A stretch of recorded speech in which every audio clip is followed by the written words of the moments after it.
Very good morning students. आज का हमारा टॉपिक है motion of A charge particle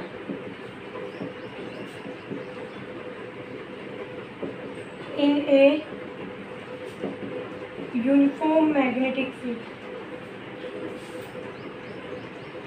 means कोई चार्ज पार्टिकल है जिसको हमने किसी मैग्नेटिक फील्ड के अंदर टेक प्लेस कर दिया। ओके, तो यहाँ पे आप देखोगे क्या फ़र्क पड़ेगा। देखो फोर्स क्या होता है, यदि किसी चार्ज पार्टिकल को किसी मैग्नेटिक फील्ड में लेकर जाते हैं तो फोर्स कितना लगता है उसके ऊपर, V क्रॉस में B। ठीक है, तो यहाँ से हम सोल्व करते हो तो क्यों V B साइन थीटा। तो theta is the angle between velocity of charge particle and the magnetic field. Consider that magnetic field in this directions. Okay, and velocity को हमें पता है सम एंगल बना रही है तो हम मान लेते हैं थीटा। ओके, तो यहाँ पे देखो आपका दो कंपोनेंट होते हैं वेलोसिटी के। एक कंपोनेंट तो क्या होता है parallel to the magnetic field, जैसे कि यहाँ पे ये हो जाएगा V cos थीटा।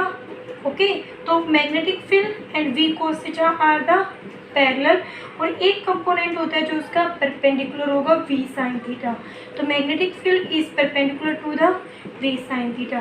तो इन दोनों कंपोनेंट की वजह से पैरेलल और परपेंडिकुलर कंपोनेंट की वजह से, पैरेलल कंपोनेंट की वजह से तो क्या होता है जो चार्ज पार्टिकल है वो ट्रांसलेटरी बिहेवियर करता है। किसकी वजह से, V cos थीटा की वजह से। और साइन थीटा की वजह से जो कि मैग्नेटिक फील्ड के परपेंडिकुलर है उसकी वजह से वो चार्ज पार्टिकल रोटेशन करता है। तो इसका मतलब जैसे हम किसी चार्ज पार्टिकल को मैग्नेटिक फील्ड के अंदर रखते हैं तो उसका ट्रांसलेशन भी होगा, उसका सर्कुलर मोशन भी होगा।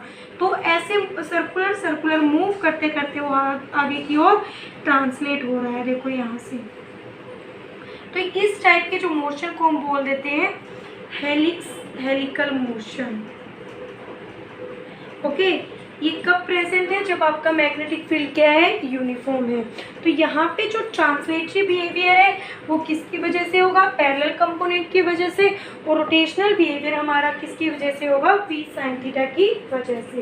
ओके, उसके बाद हमारा पॉइंट आता है जैसे ही सर्कुलर के अंदर मूव करता है तो हमें पता है जब सर्कुलर के अंदर कोई चार्ज पार्टिकल मूव करता है तो उसका सेंट्रीपिटल फोर्स होता है mv² बाई में r। This is centripetal force जो along the radius take place होता है। यहाँ r क्या होता है, रेडियस ऑफ द सर्कल। और अब हमने मैग्नेटिक फील्ड भी रख रखा है तो मैग्नेटिक फील्ड का फोर्स क्या होता है, Q V B sine theta. दोनों फोर्स आपके सेम चार्ज पार्टिकल के ऊपर लग रहे हैं। तो इसका मतलब यहाँ पे क्या हो जाएगा आपका, यहाँ पे आप बोल सकते हो सेंट्रीपिटल दोनों को इक्वेट कर सकते हो। तो यहाँ से हमारा हो जाएगा mv² divided by r is equal to the Q V sine theta. यहाँ जो वेलोसिटी है ना ये परपेंडिकुलर वेलोसिटी है, आप देख सकते हो यहाँ पे V sine theta means perpendicular to the magnetic field. तो यहाँ पे हमें क्या लिखना है, इसको मैं शॉर्ट में लिखूँ तो हम यहाँ से लिख सकते हैं V से V गया तो mv बाई में r is equal to the B Q sine theta. Okay, यहाँ से हमें r निकालना है।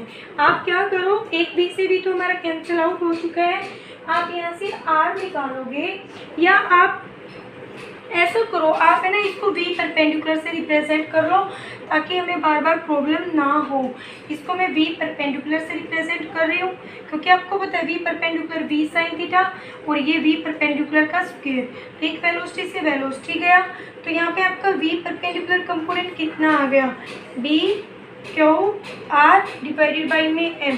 V परपेंडिकुलर कंपोनेंट किसके इक्वल है, V साइन थीटा के इक्वल है। आप लिखना चाहते हैं तो साइड में यहाँ पे आप नोट डाउन कर सकते हैं।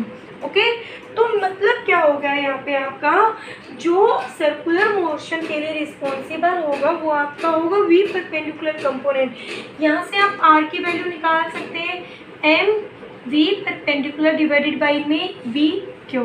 This is the radius of the circle when move in A presence of a magnetic field. उसके बाद हम निकालेंगे व्हाट इज टाइम पीरियड, भी हमें निकालना है। तो टाइम पीरियड क्या होता है, देखो सर्कल के अंदर मूव कर रहा है तो वेलोसिटी क्या होती है, V perpendicular component. Distance circle में मूव कर रहा है तो 2 पाई r डिवाइडेड बाई में टाइम पीरियड टी। तो यहाँ से टी की वैल्यू हो जाती है हमारी 2 पाई आर बाई में वी परपेंडिकुलर कंपोनेंट। तो टाइम पीरियड निकालने के लिए हम क्या कर दें, इस वैल्यू को आर को यहाँ से रिप्लेस कर देते हैं। तो 2 पाई वी परपेंडिकुलर क्या है, 2 पाई आर की वैल्यू कितनी है, M V perpendicular divided by में बी क्यू इंटू में वी परपेंडिकुलर। ओके, तो यहाँ से आपका क्या हो जाएगा, जो वी परपेंडिकुलर कंपोनेंट है वो आपका कैंसिल आउट हो जाएगा। तो यहाँ से आप बोल सकते हो कि भी जो 4 टाइम पीरियड है पार्टिकल का मूव करने का, वो आपका इंडिपेंडेंट होगा velocity of the charge particle. उस वेलोसिटी के ऊपर तो वो डिपेंड करेगा ही नहीं। ओके, यदि उसका charge by mass ratio Q by M same होता है, उस चार्ज डिफरेंट चार्ज पार्टिकल्स का यदि सेम होगा तो उनका टाइम पीरियड भी सेम होगा। ठीक है, उसके बाद आपका आता है फिर कैसे फिर फर्दर हम आप ओमेगा भी कैलकुलेट कर सकते हो। एंगुलर वेलोसिटी होती है आर इंटू में लीनियर वेलोसिटी। यहाँ पे हम ये लीनियर वेलोसिटी लेंगे तो आर इंटू में वी लीनियर को हम यहाँ से निकाल चुके हैं, तो B Q R divided by में एम। तो यहाँ से आप निकाल सकते हैं B Q R square divided by में M. This is your angular velocity. ऐसे करके आप एंगुलर फ्रीक्वेंसी भी कैलकुलेट कर सकते हो। It depends on you. Okay, उसके बाद जैसे ये तो हमने किया था थोड़ा सा मैथमेटिक्स का पोर्शन। अब हम क्या करेंगे, देखो रोटेशनल सर्किट के बारे में तो हम सब कुछ कैलकुलेट कर चुके हैं, बट हमारा एक टर्म जो फिक्स रह गई है। अब हमें पता है जैसे कि वो मैग्नेटिक फील्ड में ऐसे मूव कर रहा था हेलिकल पाथ के अंदर। ओके, तो यहाँ पे देखो लेट करो ये पॉइंट ए और ये पॉइंट बी, ये क्या है, equivalent points on different circles along the same direction. A point ले लिया, बी पॉइंट ले लिया। आप ये भी कह सकते हो भी सम टाइम पहले जो ए पॉइंट है ना वो यहाँ था, लेकिन कुछ टाइम पे चला गया तो ये तो ऊपर चला गया, फिर ये आगे चला जाएगा। ये मतलब ऐसे ऐसे पॉइंट है मूव कर रहे हैं। तो इनके जो सक्सेसिव आपके सर्कल्स हैं उनके अंदर जो इक्विवेलेंट डिस्टेंस है उसको हम बोलते हैं पिच। तो पिच क्या होगी आपकी, pitch is a equivalent distance या it is the linear distance between two equivalent points। equivalent points वो होते हैं जो सेम डायरेक्शन के अंदर हो in two successive circles during motion। Okay, तो यहाँ से देखो अब डिस्टेंस है, अब ट्रांसलेटरी बिहेवियर किसकी वजह से हो रहा है, वी पैरेलल कंपोनेंट की वजह से। वी पैरेलल कंपोनेंट कौन सा है हमारा, वी कोस थीटा। तो अब पिच क्या हो जाएगी, यहाँ पे आप लिख सकते हो डिस्टेंस बिटवीन। तो वेलोसिटी क्या होती है, डिस्टेंस बाय में टाइम। तो यहाँ पे करेंगे वी पैरेलल इनटू में टाइम पीरियड। तो ये आपकी क्या बन जाती है, पिच बन जाती है। ओके, उसके बाद आपका नेक्स्ट पॉइंट आता है, आपको पता है मैग्नेटिक फील्ड के अंदर दो वेलोसिटी होती है, वी पैरेलल और वी परपेंडिकुलर। तो अब हम देखेंगे क्या वी पैरेलल की वजह से आपका कोई फोर्स होता है। देखो इन द डायरेक्शन में फोर्स क्या होता है, क्यू वी क्रॉस बी। मैंने वी पैरेलल कंपोनेंट मतलब मैग्नेटिक फील्ड आपका इस डायरेक्शन में था, वेलोसिटी सम एंगल थीटा बना रही थी, तो इसका एक कंपोनेंट वी कोस थीटा इधर होगा और वी साइन थीटा इधर होगा। तो पैरेलल कंपोनेंट मींस हम वेलोसिटी को ले रहे हैं मैग्नेटिक फील्ड के पैरेलल। तो यहाँ पे थीटा क्या हो जाता है, 0। ओके, तो ये क्या होता है, Q B sine theta. Parallel कब होगा, जब वी और बी दोनों सेम डायरेक्शन में हो, थीटा 0 तो फोर्स इक्वल मतलब 0। तो पैरेलल कंपोनेंट की वजह से कभी भी आपके चार्ज पार्टिकल के ऊपर कभी भी फोर्स टेक प्लेस नहीं होगा।